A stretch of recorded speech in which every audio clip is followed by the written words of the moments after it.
인류 역사 가운데 가장 큰 오해가 있다면 고난에 관할 것일 겁니다. 고난을 좋아하고 환영하는 사람들은 없습니다. 모든 사람이 고난을 싫어하는데 모든 사람에게는 고난이 옵니다. 그래서 사람들은 하나님과의 관계 속에서 고난을 해석하지 않으면 이 고난이라는 것은 하나님이 우리에게 주시는 재앙이든지 징계든지 아니면 정말 뭔가 내가 세상 말로 하면 운이 없어서 왜 내가 이런 일을 겪게 되나 늘 이런 생각을 하면서 사람들은 고난을 대합니다.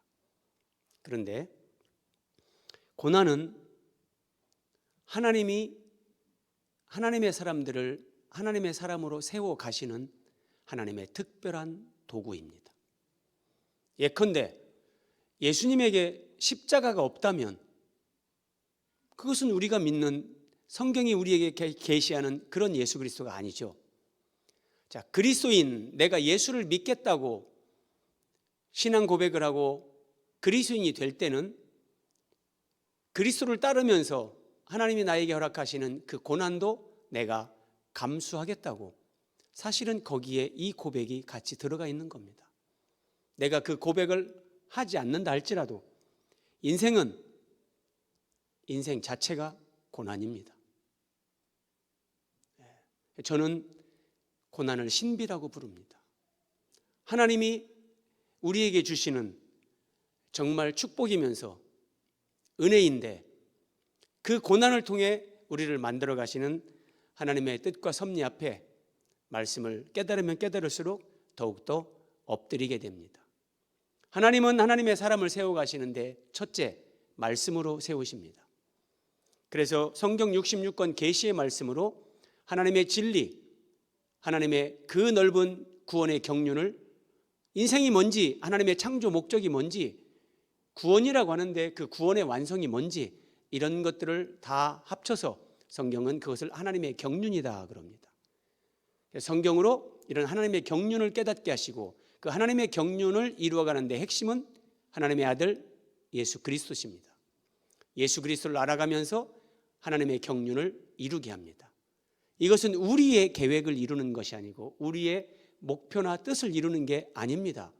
하나님이 창세전에 계획하셨던, 사람을 지으시고 그 사람을 예수 그리스도 안에서 예수 그리스도의 생명과 성품으로 하나님의 아들들이 되게 하시려는 하나님의 이 계획, 그것을 이루어 가시는데 첫째가 하나님의 말씀으로 진리를 깨닫게 하는 겁니다. 그리고 이제 진리를 깨달아가기 시작하면 내가 깨달은 성경의 그 진리가 내 인격이 되고 삶이 되도록 하나님께서 고난을 허락하십니다. 그 고난을 다르게 표현하면 우리를 예수님의 십자가에 참여시키는 겁니다. 그래서 고난 없는 그리스도인의 삶을 추구하는 것은 그 자체가 맞지 않습니다. 오늘 시편 6편 같이 한번 말씀을 보겠습니다. 자, 표제에 보면 다윗의 시 그렇게 되어 있습니다. 다윗의 시. 인도자를 따라 현악 8줄에 맞춘 노래. 여기 현악 8줄 그럽니다. 재밌습니다. 아주. 자, 우리가 기타를 치는 사람들은 기타는 줄이 6개입니다. 자, 1번부터 6번까지 있습니다. 제일 기타를 칠 때 위에 있는 6번 줄, 이게 저음입니다. 저음. 자, 현악 8번째 줄에 맞춘 노래. 이 8번째라는 것은 스미닛 그러는데 저음이라는 뜻입니다. 가장 낮은 음. 그래서 그 8번째 줄에 맞춘 노래, 그러니까 이 시편으로, 예를 들어 시편 6편으로 이스라엘 백성들이 하나님을 예배할 때 어떤 경우는 이것으로 하나님을 노래하는 겁니다. 그 현악에 맞춰서 아주 낮은 음에 맞춰서, 그러면 대부분 다 낮은 음으로 노래를 합니다. 그러니까 이런 찬양은 남성들에게 어울리는 거죠. 예를 들어 이렇습니다. 여호와여 주의 분노로 나를 책망하지 마시오며 아주 저음에 맞춰서 노래를 하는 겁니다. 노래로 기도를 하는 겁니다. 여호와 여호와여 주의 분노로, 예컨대 이런 겁니다. 또 여성들이 부르는 그런 시편 찬송이 있습니다. 좀 고음으로 합니다. 그러면 어떤 의미냐? 저음. 지금 이 시편 기자가 뭔가 처해 있는 상황이 고통, 절망, 암울한 상황 가운데 있다는 겁니다. 그래서 저음으로 하나님 앞에 노래하면서 나아가는 겁니다. 여호와여, 잘 안 되네요 저는. 그렇게 8째 줄에 맞춘 노래, 그러면서 여호와여 주의 분노로 나를 책망하지 마시오며 주의 진노로 나를 징계하지 마옵소서. 자, 지금 다윗은 굉장히 어려운 형편 가운데 있습니다. 주의 분노, 주의 진노. 하나님께서 지금 자신을 징계하신다. 다윗은 이렇게 인정합니다. 성경을 보면 때로는 점층법, 때로는 점강법, 점점 그 말씀의 강도가 이제 높아지고 확대되어지는 것, 점층법, 또는 점점 이게 이제 내려가는 점강법, 이런 것들을 사용하시는데, 자, 나를 책망하지 마시오며, 책망보다 한 단계 올라갑니다. 나를 징계하지 마옵소서. 주의 분노로, 주의 진노로. 어쨌든 다윗은 자기가 지금 어려운 형편에 있는데, 육체적으로, 정신적으로, 영적으로 참 어려운 상황에 있는데 그것을 하나님의 징계로 인식하고 있습니다. 자, 2절 여호와여 내가 수척하여 싸우니. 우리말로 수척하다, 그냥 사전적인 의미는 몹시 야위고 말랐다, 이런 뜻입니다. 자, 우리가 히브리어로 원어적 의미는 병든, 약한, 이런 뜻을 가지고 있습니다. 그래서 내가 수척하여 싸우니 내게 은혜를 베푸소서. 여호와여 나의 뼈가 떨리오니 나를 고치소서. 그래서 수척했다, 내 뼈가 떨린다, 그래서 나를 고쳐주십시오. 여기까지 보면 다윗이 굉장히 중한 병에 걸린 것처럼 우리가 그렇게 보입니다. 하지만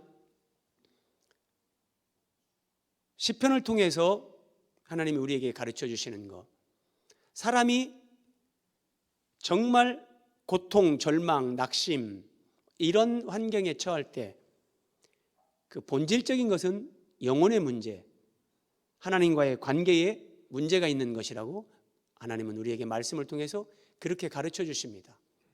3절입니다. 그래서 나의 영혼도, 뼈가 떨립니다. 온몸이 수척해졌습니다. 그런데 나의 영혼도 매우 떨리나이다. 내 영혼까지 하나님 앞에서 불안하고 떨리고 힘겨운 상황. 여호와여 어느 때까지니까. 여러분, 이런 기도 혹시 해보신 적 있습니까? 하나님, 제가 언제까지 인내해야 됩니까? 하나님, 언제까지 제가 참고 기다려야 됩니까? 그 말입니다. 여호와여 어느 때까지니까. 이게 지금 다윗이 청한 육체적, 정신적, 영적 상황입니다. 시편 32편 4절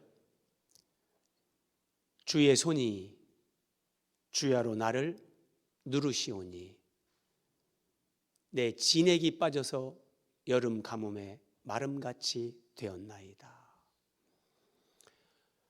내 영혼도 매우 떨리나이다. 다윗이 이렇게 고백을 하는데, 하나님이 우리를 예수 그리스도 안에서 하나님의 사람으로 변화시키고 세워 가실 때 많은 분들이 이 말씀에 공감을 할 겁니다. 하나님이 나를 짓누르는데 진액이 빠져서 마름같이 되었도다. 너무나 고통스러워서 이 상황에 가면 숨 쉬는 것 자체가 힘듭니다.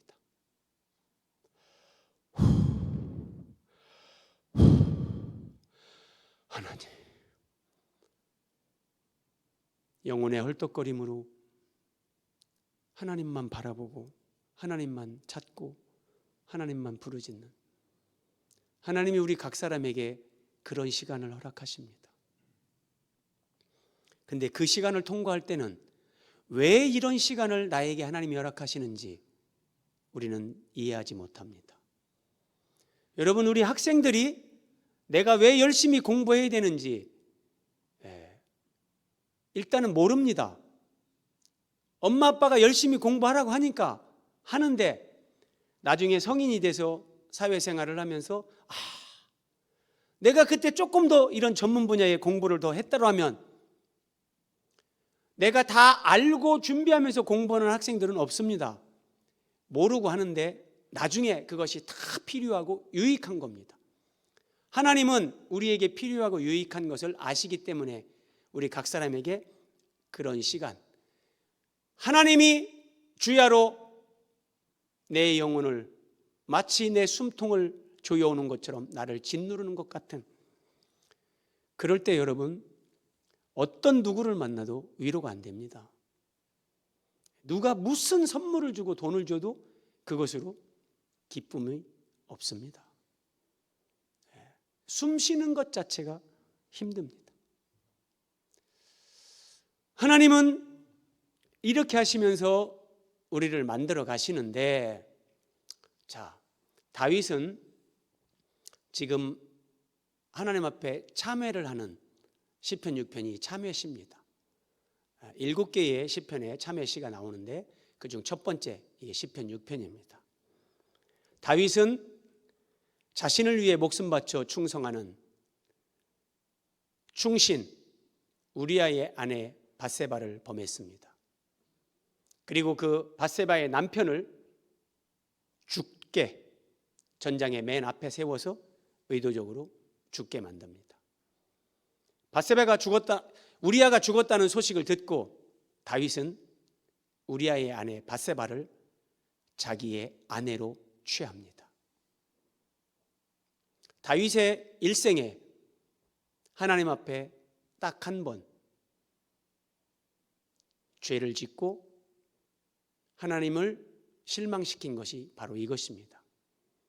다윗은 지금 이 죄악을 직면하면서 하나님 앞에 참회하는 겁니다.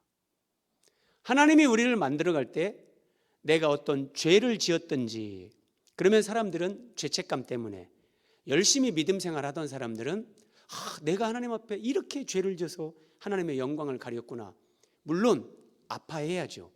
죄를 짓고 당연하게 생각하는 건 그것은 아니죠. 그런데 여러분, 하나님이 위대하신 것은 내가 넘어져서 죄를 졌든지 나에게 어떤 허물이 있든지 하나님은 그것까지도 나를 만들어가는 도구로 선용하십니다. 그래서 하나님이 하나님이신 겁니다. 죄를 여러분들이 지어도 된다 그런 얘기가 아니라, 내가 하나님 뜻대로 살려고 했지만 그렇게 살지 못해서 때로 넘어지고 실수하고 하나님 앞에 내가 부끄러운 부분이 있다 할지라도 그것 때문에 너무 죄책감에 시달리는 건 아닙니다. 하나님은 내가 죄를 지었든지 죄를 짓지 않았든지 어쨌든 하나님은 우리를 만들어 가시는데, 자, 여호와여 돌아와 나의 영혼을 건지시며, 이 말씀 딱 보면 뭡니까? 하나님이 다윗에게서 떠난 것 같이 하나님의 임재의 은혜가 다윗의 심령 가운데 사라집니다. 죄를 지면 첫 번째 나타나는 게 바로 이겁니다. 내가 죄를 지었을 때 그 하나님의 임재의 은혜가 사라집니다.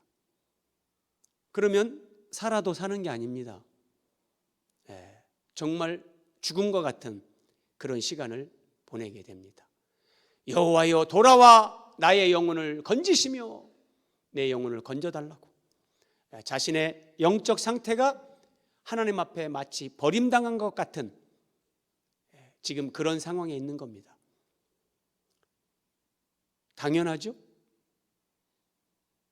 밧세바를 범하고 우리아를 죽이고 우리아가 죽자 밧세바를 자기의 아내로 취했습니다. 그런데 그 고통이 없을 수 있겠습니까? 하나님이 사랑하는 사람, 구원받은 사람, 그 영혼의 고통은 말할 수 없습니다. 그러나 제가 앞에서 드린 말씀은 그렇다 할지라도 오늘 시편 전체 6편을 보면 다윗은 하나님 앞에 그렇게 죄를 참회하지만 하나님의 사랑, 하나님의 긍휼과 자비를 한 번도 의심하지 않는다는 겁니다. 주의 사랑으로 나를 구원하소서. 죽음과 같은 시간을 통과하고 있지만 하나님 앞에 주의 사랑으로 나를 구원하소서. 나를 향한 하나님의 사랑, 나를 회복시키실 하나님의 구원의 은혜, 이런 부분에 대해서 다윗은 절대 의심하지 않습니다.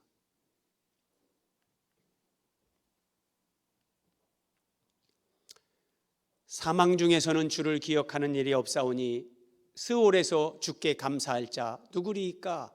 스올, 무덤, 음부 이런 뜻인데 조금 의역을 하면 이런 겁니다. 하나님, 사망 중에서 누가 주를 기억할 수 있겠습니까? 그러니까 하나님, 저는 지금 죽을 것 같습니다. 하나님, 나는 곧 무덤에 내려갈 것 같습니다. 하나님, 제발 나를 살려주십시오. 그렇게 기도하는 겁니다. 죄를 지었을 때만 이런 게 아닙니다.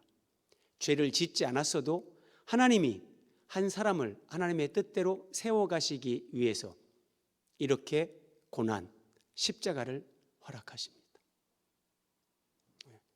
어떤 상황, 그래서 많은 사람들이 이런 상황에 직면하면 그때 내가 이쪽을 선택했어야 되는데 이쪽을 선택해서 이렇게 되는구나.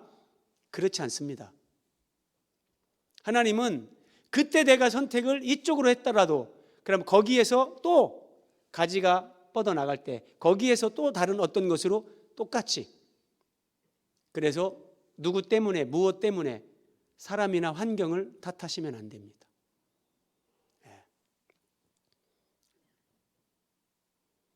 6절, 내가 탄식함으로 피곤하여 밤마다 눈물로 내 침상을 띄우며 내 요를 적시나이다. 밤마다 얼마나 많은 눈물을 흘리는지, 눈물로 내 침상을 띄우며 내 요를 적시나이다. 탄식함으로. 자, 한번 보십시오. 같은 말씀을 현대어 성경으로 한번 보십시오. 흐느껴 울다가 지쳤습니다. 밤이 되면 밤마다 흘러넘치는 눈물을 주체하지 못하여 침상은 흥건히 젖고 이부자리도 눈물바다를 이루었습니다. 하나님 앞에 이렇게 고백하는 겁니다. 믿음의 사람 다윗도 이런 과정을 통과하면서 다윗이 되는 겁니다. 그냥 되지 않습니다. 자, 히브리서 12장 8절, 징계는 다 받는 것이거늘 너희에게 없으면, 징계가 없으면 그는 사생자요 친아들이 아니니라. 하나님이 진짜 내 아버지라면 하나님은 우리가 잘못된 길로 가고 하나님의 뜻을 우리가 벗어나고 적극적으로 죄를 진다든지 하나님은 우리를 징계하십니다. 그 징계가 사랑이고 은혜입니다. 그런데 여러분, 시편 73편 한번 보십시오. 하나님이 징계하지 않는 사람들이 있습니다. 내가 악인의 형통함을 보고, 하나님을 인정하지 않는 악인인데 그의 삶이 다 형통합니다. 가만히 봤더니 죽는데, 죽을 때도 고통도 없이 죽습니다. 그 힘이 강건합니다. 죽을 때까지 에너지 팔팔 넘칩니다. 그리고 잘 보십시오. 사람들이 당하는 고난이 그들에게는 없습니다.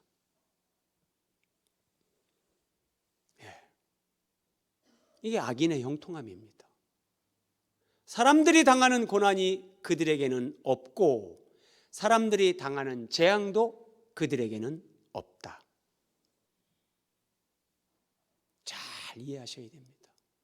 하나님이 우리에게 허락하시는 고난, 십자가, 그것은 우리를 주님과 함께 영광에 참여시키기 위한 하나님의 과정입니다.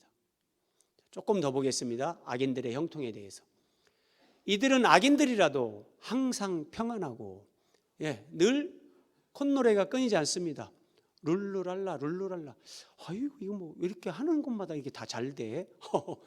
항상 평안하고 재물은 더욱 불어나도다. 그리스도인들이 얼마나 부러워하겠습니까? 저 사람들은 하는 것마다 잘 되고 막 재물이 막 불어납니다.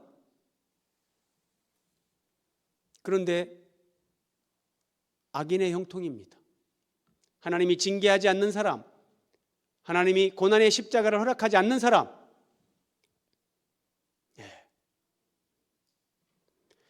윤동주의 십자가라는 시를 저는 좋아합니다. 그 교회 종탑 십자가, 그걸 바라보면서 그는 시를 씁니다. 예수 그리스도에게 허락된 십자가가 나에게도 허락된다면 모가지를 들이우고 십자가를 지겠나이다.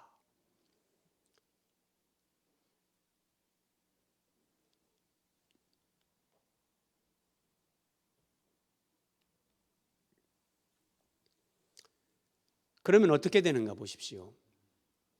악인이 하나님 없이 살아가는데 모든 게 다 잘 돼요. 그러면 사람은 이렇게 됩니다. 교만이 그들의 목걸이다. 목에다 목걸이를 거는데 그게 교만입니다. 그 교만을 사람은 자기 스스로도 어떻게 통제하지 못합니다. 강포가 그들의 옷이다. 강포, 인격적인 사나움, 온유와 겸손과 관용과 배려와 이런 게 없습니다. 강포, 사납고 폭력적이고 거칠고 인간관계에서 늘 그렇게 살아가는 겁니다. 하나님의 통치를 받지 않고 세상에서 그저 형통한 길로만 가면, 환원하면 하나님이 십자가를 허락하지 않는 사람들, 하나님이 고난을 주지 않는 사람들은 이 6절 말씀에서 누구도 벗어나지 못합니다. 교만과 강포, 그들은 거기에 묶여서 삽니다. 근데 그리스도인들은 하나님이 십자가를, 고난을 허락하십니다. 때로는 징계하시고 죽음과 같은 고통의 시간을 허락하십니다. 그런데 그걸 통해서 그럼 우리는 어떻게 되는가? 예수 그리스도를 닮아갑니다. 재물, 물질은 이 땅에서만 유효합니다. 그러나 생명과 성품, 인격은 영원한 하나님 나라로 연결이 됩니다. 하나님은 우리에게 영원한 복을 주시는 겁니다. 그래서 그리스도 안에서 도저히 겸손과 거리가 멀던 사람을 하나님은 겸손하게 만드십니다.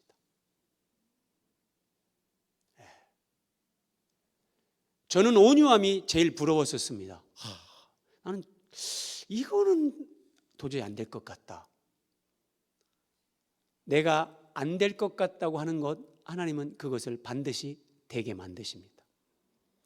그걸 주기 위해서 하나님은 죽음과 같은 고통의 시간을 통과하게 하십니다. 숨 쉬는 것이 힘든 그런 경험이 없으시다면 좀 기다려 보십시오.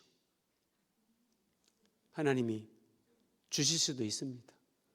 목사님 왜 그런 말씀하십니까? 아닙니다. 사랑하기 때문에. 사도 바울은 죄를 지어서 고난당한 사람이 아닙니다.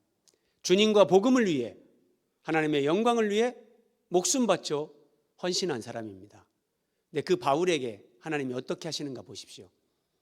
우리가 아시아에서 당한 그 일을 너희들이 알지 아니하기를 원치 않는다 그러면서 우리는 힘에 겹도록 심한 고난을 당하여 살 소망까지 끊어졌다.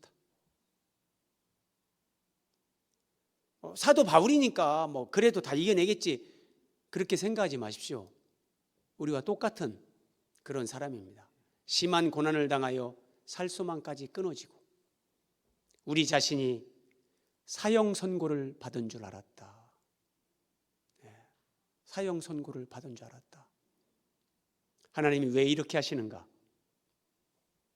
자기를 의지하지 말고 오직 하나님만 의지하는 사람으로 만드는 겁니다. 하나님만 의지하는 사람, 사도 바울은 3층 천에까지 갔다 왔습니다. 신약 성경의 절반을 기록한 사람입니다. 자기의 똑똑함과 잘남, 자기의 스펙이 있습니다. 하나님은 그 상태로 쓰시지 않습니다. 반드시 죽입니다. 죽여서 다시 살려서 예수님의 생명으로, 예수님의 성품으로, 예수님의 삶과 가르침을 따라 그렇게 하나님의 사역을 감당하도록 그렇게 만드십니다. 비가 오지 않으면 천정에, 지붕에 어디에 구멍이 있는지 모르고 살 수 있습니다. 그런데 어느 날 비가 내립니다. 구멍으로 비가 흘러 들어오면서 여기에 물이 새는구나 알 수 있습니다. 하나님이 우리에게 허락하시는 고난이 이렇습니다. 그 고난을 통해서 내가 지금 하나님과의 관계에서 내가 어디에 걸려 있는지, 어떤 부분이 안 되는지 그 고난을 통해서 우리는 깨닫게 됩니다. 어떤 사람은 돈 문제 앞에서 하나님 앞에서 자꾸 걸립니다. 어떤 사람은 교만, 여러 가지가 있습니다. 하나님은 우리를 다 아시기 때문에 그 부분을 처리하시고 우리를 하나님의 사람으로 세워가시기 위해서 각 사람에게 전능하신 하나님이 가장 합당한 그런 환경, 십자가를 허락하십니다. 그래서 시편 119편, 고난당하기 전에는 내가 그릇 행하였다니 이제는 주의 말씀을 지키나이다. 자, 고난당하기 전에는, 이제는, 고난이 분기점입니다. 하나님 안에서 고난당하기 전과 고난당한 후, 이제와 달라집니다. 고난당하기 전에는 내 생각으로, 내 판단으로, 내 지식, 내 경험으로, 자기의 잘남으로 사람들이 살아갑니다. 그런데 고난을 통해 십자가를 통과하면 할수록 결코 자기 생각으로 살지 않습니다. 하나님의 말씀으로 삽니다. 이게 이스라엘 백성들의 광야 40년 훈련입니다. 그들을 하나님께서 광야를 통과하게 하신 것은 사람이 떡으로만 사는 것이 아니라 하나님의 입에서 나오는 말씀으로 사는 존재라는 것을 가르친 겁니다. 여러분들은 말씀으로 사십니까? 돈으로 사십니까? 예수님으로 사십니까? 내 지혜와 능력으로 사십니까? 우리를 이 땅에 하나님이 보내신 하나님의 뜻은 하나님 나라에서 완성될 거룩한 성 새 예루살렘, 예수 그리스도의 지체요, 하나님의 자녀요, 그리스도의 신부인 하나님의 아들됨의 그 영광에 우리를 참여시키고자 하시는 겁니다. 그래서 반드시 혈과 육을 가지고 태어난 사람은 죽음의 과정을 겪습니다. 육체의 죽음 이전에 자아의 죽음, 십자가에 하나님이 참여를 시키는 겁니다. 내 눈이 근심으로 말미암아 쇠하며 내 모든 대적으로 말미암아 어두워졌나이다. 다윗은 자기의 죄를 지금 참회하고 있습니다. 근데 갑자기 대적을 얘기합니다. 대적, 궁극적으로 이 대적은 사탄입니다. 어떤 의미인가? 어떤 배경에서 이 말씀이 나오는가? 사무엘하 12장, 다윗이 밧세바를 범하고 우리아를 죽게 하고 밧세바를 아내로 취했습니다. 그리고도 거의 1년 동안 다윗은 회개하지 않았습니다. 자신의 죄를 1년 가까이 은폐하고 살고 있었습니다. 그게 1년 가깝다는 것을 어떻게 하는가? 밧세바가 이제 애를 낳는 겁니다. 근데 그 애가 죽습니다. 어쨌든 그때 나단 선지자가 다윗에게 한 말입니다. 이 일로 말미암아 다윗이 밧세바를 범하고 우리아를 죽이고 그 밧세바를 아내로 취한 이 일로 말미암아 여호와의 원수가 사탄이죠. 크게 비방할 거리를 얻게 하였다. 여러분, 우리는 죄를 지면 내가 죄졌네, 내가 잘못했네, 정말 하나님 앞에 내가 이렇게 늘 자기중심으로 생각하는데, 성경이 우리에게 가르쳐주는 거, 진짜 이제 성숙한 신자가 되면 내가 죄를 졌을 때, 내가 넘어졌을 때, 내가 잘못했을 때 하나님의 이름이, 하나님의 이름에 돌려져야 될 그 영광이 그게 요구이 된다는 거예요. 예를 들어서 이런 겁니다. 사탄이 하나님 앞에서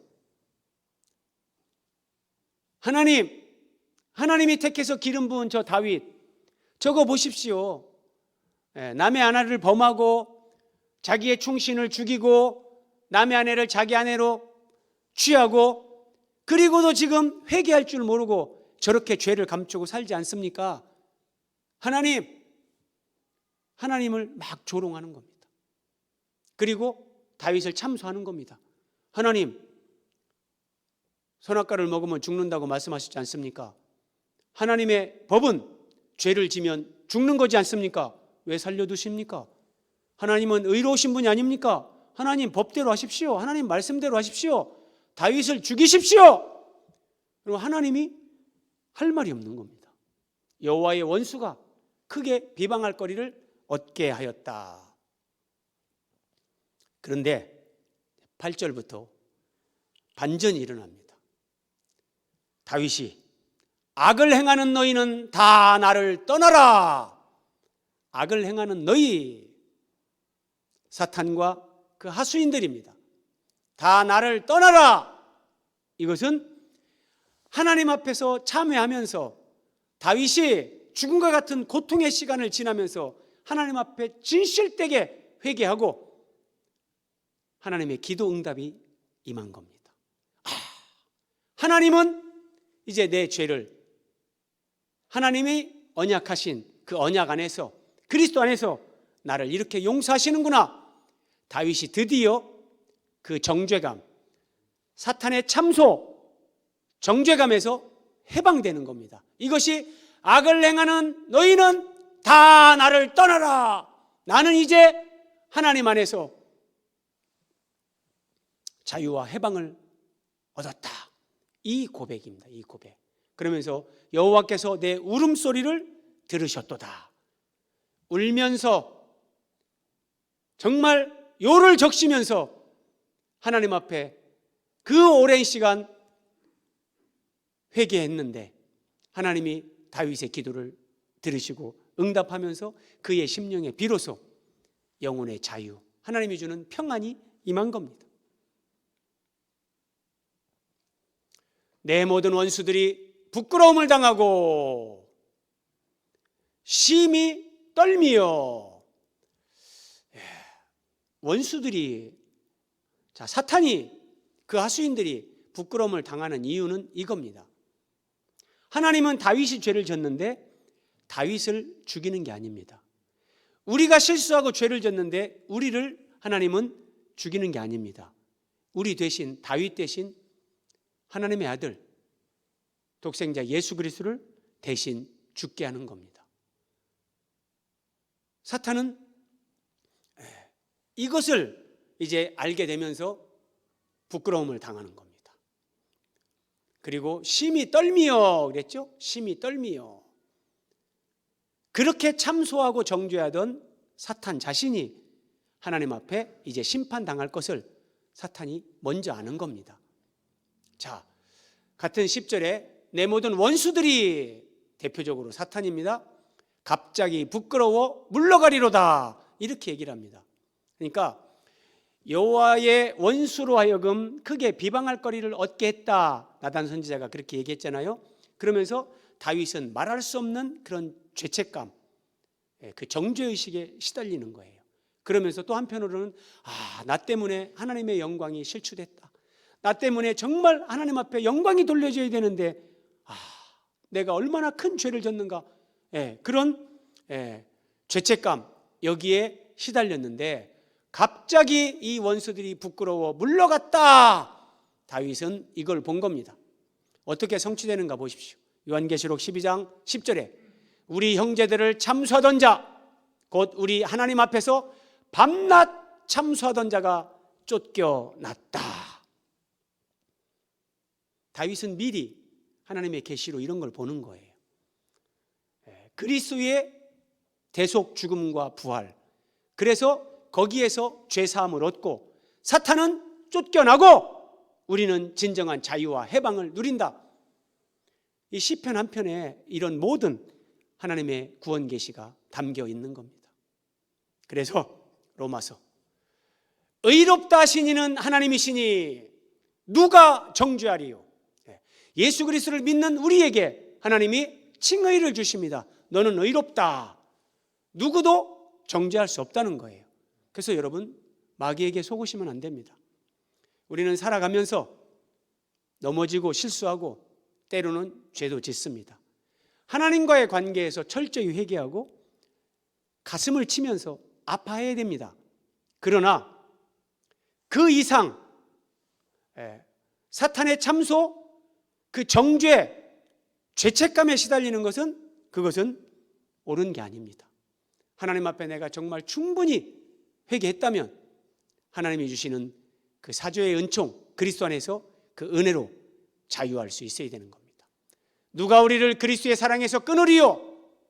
그 어떤 것도 우리를 끊을 수 없다고 바울은 말하는 겁니다.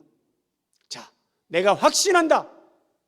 우리 주 그리스도 예수 안에 있는 하나님의 사랑에서 그 누구도, 그 무엇도 끊을 수 없다는 겁니다.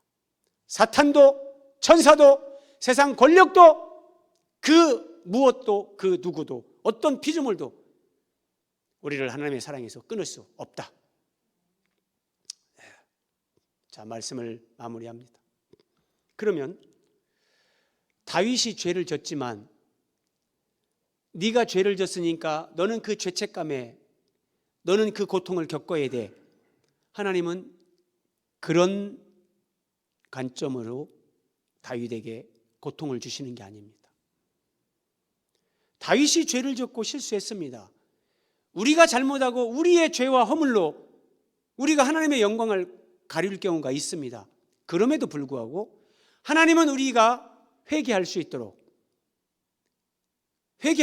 은혜를 베푸시면서 고통의 시간을 허락하시지만 하나님은 악을 선으로 바꾸십니다. 하나님은 악을 선으로 선용하십니다. 우리를 세우는데. 바닷가에 모래 해변이 있습니다. 조개가 하나 있습니다. 조개가 입을 열고 숨을 쉽니다. 그런데 거친 모래알 하나가 속으로 들어갑니다. 조개는 그 모래알을 자기가 손이 없으니까 빼낼 수 없습니다. 그러면 그 부드러운 조개살은 그 모래알 때문에 그때부터 고통이 시작됩니다. 자, 부드러운 조개살은 그리스도를 믿고 거듭난 우리의 심령이라고 보시면 됩니다. 거기에 모래 같은 거친 것이 들어옵니다. 죄가 들어오고 때로는 우리의 실수와 허물이 들어옵니다. 그래서 고통이 시작되는데 우리는 그 죄 때문에 나의 연약함, 그런 것들 때문에 아파하기 시작합니다. 조개는 그 고통 가운데 진액을 짜냅니다. 그 진액을 짜내면서 그 거친 모래알, 자기 몸속에 들어온 그 모래알을 진액으로 싸고 계속해서 진액을 분비하면서 그 모래알을 감싸기 시작합니다. 오랜 시간이 걸립니다. 그러면서 정말 인내의 시간을 갖습니다. 그런데 그 고통의 시간, 인내의 시간을 통해서 조갯살 안에서 진주가 만들어집니다. 여러분, 이 자연산 진주는 어떤 그런 광물성의 그런 보석이 아니라 조개라는 생명체가 만들어내는 진주입니다. 여러분, 거룩한 성 새 예루살렘의 동서남북 12문이 있습니다. 그 문이 진주문입니다. 진주가 있습니다. 하나님이 자연계에 만들어 놓은 것은 영계를 투영한 거라고 제가 말씀드렸습니다. 우리에게 주시는 교훈과 메시지가 있는 겁니다. 우리 안에 나의 연약함 때문에, 때로는 죄와 허물 때문에 고통이 있습니다. 오랜 시간 고통하며 절규하며 밤잠을 자지 못하고 숨 쉬는 것이 고통스럽고 죽음처럼 느껴지는 그런 시간을 지나는데, 그 시간을 통과하면서 진주가 만들어집니다. 진주가 만들어집니다. 여성들은 진주 목걸이를 합니다. 근데 여러분, 진짜 이 진주가 하나 만들어지는 것, 다윗은 자신이 범죄하고 하나님의 영광을 가렸지만, 그래 너도 당해봐라 이놈아, 하나님은 그렇게 하시는 것이 아니라 다윗의 실수와 허물도 하나님은 악을 선으로 바꾸시면서, 그래 네가 참회하고 진정으로 회개하는 그 시간을 가져야 된다. 그렇지만 나는 그 시간을 통해서 네 안에 내가 진주를 만들어 주겠다. 모든 보석, 진주는 하나님의 생명이요 하나님의 성품을 상징합니다.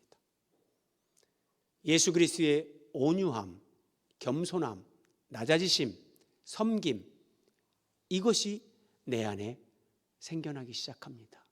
이것이 내 안에서 십자가를 통해 진주가 만들어지는 겁니다.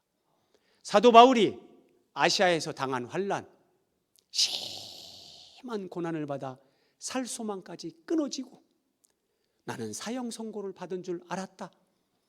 그 시간을 순교하는 날까지 살아가는 겁니다. 그런데 여러분, 하나님이 바울에게 주시는 축복은 바울의 영혼, 바울의 생명, 바울의 인격과 성품 안에 예수 그리스도의 그 생명과 성품이 사도 바울을 점유해 버립니다. 그래서 이제 내가 사는 것이 아니라 내 안에 그리스도께서 사신다. 바울은 이 위대한 고백을 하는 겁니다.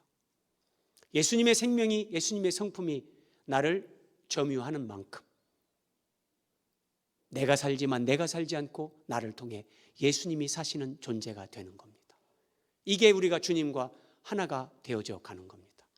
다윗은 객관적으로 죄를 지었고 하나님의 영광을 가렸고 고통을 당해도 쌉니다. 그러나 하나님은 그 악을 선으로 바꾸시면서 다윗을 진정 하나님의 마음에 합한 사람으로 세우십니다. 우리가 살아가면서 부족하고 연약해서 실수하고 넘어지고 때로는 죄를 짓고 잘못합니다. 그러나 하나님은 너 당해봐라 그렇게 하시는 것이 아니라 우리의 연약함을 아시고 부족함을 아시는 하나님께서 우리의 등을 두들겨 주면서 내 손을 잡아 일으켜 주시면서 고통 가운데 주님 바라보고 기도하며 하나님을 의지하는 그 시간을 통해서 내 안에 진주를 만들어 가십니다. 하나님의 생명과 성품에 참여하는 거룩한 하나님의 사람들로, 우리를 순결한 그리스도의 신부로 하나님이 그렇게 세워 가십니다. 우리에게 죽음과 같은 고통의 시간을 허락하시는 것, 그것은 이런 하나님이 응답을 주시고 우리에게 은혜와 영광을 주시기 위한 하나님의 특별한 배려요 선물입니다. 기도하겠습니다.